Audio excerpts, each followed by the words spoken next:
Vous aimez l'histoire juive ? Retrouvez Liana Gurfinkel dans Un jour notre histoire sur Studio Kalita, c'est tous les matins, pour découvrir ensemble les événements et les personnages qui ont fait notre histoire. Eliana, Boker Tov. Bonjour Daniel. Alors, on n'a pas eu de difficultés pour arriver avec la neige et tout ?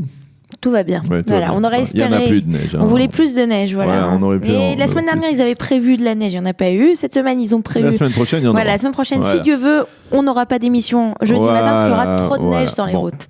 Alors, de quoi allons-nous parler aujourd'hui, on va parler d'une histoire qui a énormément marqué le Yishuv, juste avant la création de l'État d'Israël, en janvier 1948, puisque nous sommes en janvier ou en Shvat 1948. À la date d'aujourd'hui, on a eu ce qu'on appelle Nefilat Shivat Anotrim, c'est-à-dire la chute des 7 Notrim. Alors les Notrim, à l'époque, c'était des policiers. Des policiers, exactement, qui étaient juifs.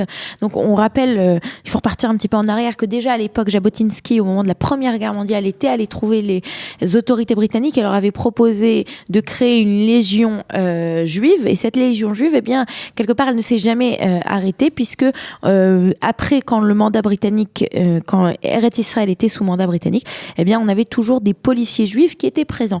Et à cette époque, en Israël, juste avant la création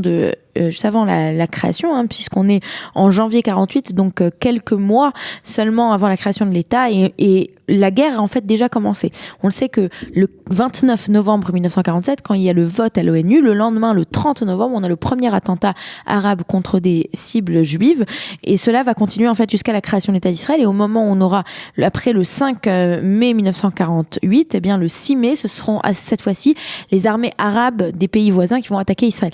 Donc les tensions sont déjà très grandes en Israël, et une des plus grandes tensions se trouve sur une route. Vous savez de quelle route je parle ? La route entre Jérusalem et Tel Aviv. Ouais. Cette route, Kvish Echad, la route numéro 1, il y a eu beaucoup de choses qui se sont déroulées autour de cette route. Et il y a eu beaucoup de combats et il y a eu beaucoup de tensions, puisque c'est cette route qui permettait en fait d'arriver d'un endroit à un autre. Voilà, on a tout de suite une image donc de ces 7 policiers, mais qui étaient en fait des juifs, qui étaient affiliés aussi à la Haganah, qui vont être donc tués à la date d'aujourd'hui. Et donc cette route est une route très importante, et en fait on a en permanence des espèces de brigades juives qui sont là pour essayer de protéger la route. Mais ce qu'il faut comprendre, c'est que les juifs à cette époque n'ont pas le droit d'avoir des armes de façon ils doivent être discrets avec leurs armes, et ce sont seulement les officiers de la police britanniques qui sont juifs, qui eux peuvent se balader tranquillement, on va dire ça comme ça, avec des armes. Et donc on a, à la date d'aujourd'hui, on a un tender, on a une petite voiture militaire qui est remplie de ces 7 soldats, qui va sortir de Mikvé Israël, et qui va donc sur la route, qui accompagne en fait des morceaux d'avions, puisque les Anglais ont vendu des avions et des morceaux d'avions aux Juifs, qui deviendront plus tard aux premiers Israéliens, à la première armée israélienne. Ils auront vendu des pièces d'aviation. Ces pièces d'aviation, on les retravaille, on les répare et on construit des avions, vous savez où ? À Sarona à Tel Aviv. À Sarona à Tel Aviv, on a sur place, on a un yekev, c'est-à-dire on a un endroit où l'on prépare du vin. Et comme on prépare du vin, en général, on prépare le vin en tout cas en Israël, sous terre, puisqu'il fait très chaud. Donc on a des galeries souterraines où on prépare le vin. Et c'est dans ces galeries souterraines qu'on est en train en fait de préparer ces avions qui vont permettre, en 1948, au moment de la création de l'État d'Israël, d'avoir une première armée de l'air. Et donc ils sont en train de préparer. Donc ces 7 policiers vont accompagner en fait ce chargement, qui est un chargement très important. Et alors qu'ils sortent de Mikvé Israël, ils vont se faire tirer dessus et ils vont tous être tués sur le coup. Les 7, donc ces 7 policiers. Pourquoi est-ce que je vous dis que ça a tellement marqué les esprits à cette époque ? D'abord parce que, étant donné qu'ils étaient des policiers anglais, on aurait pu penser qu'on ne leur ferait pas de mal. Mais là, on se rend compte que non, on leur fait du mal. Ensuite, parce que la réaction anglaise n'a pas été aussi importante qu'on pourrait le penser. Et enfin, parce que on se rendait compte des difficultés déjà ce n'était qu'une avancée, en fait, un premier goût de ce qui allait arriver. Un avant-goût, exactement. J'ai du mal. Un avant-goût de ce qui allait se passer un peu plus tard. Et comment est-ce que je sais que cela a tellement marqué les esprits? Parce que si vous regardez en Israël, eh bien, il y a énormément d'endroits où il y a des stèles, où il y a des villages qui sont nommés à la mémoire de ces Shiva Notrim, donc ces 7 policiers. On a un moshav qui s'appelle Mishmar HaShiva, pas très loin donc de Mikvé Israël. On a beaucoup de différentes stèles à la mémoire, à Choulon par exemple. Il y a une partie de la route, de l'ancienne route jusqu'à Jérusalem, de la route 44, qui s'appelle Derer HaShiva. Je ne sais pas si ça vous dit quelque chose.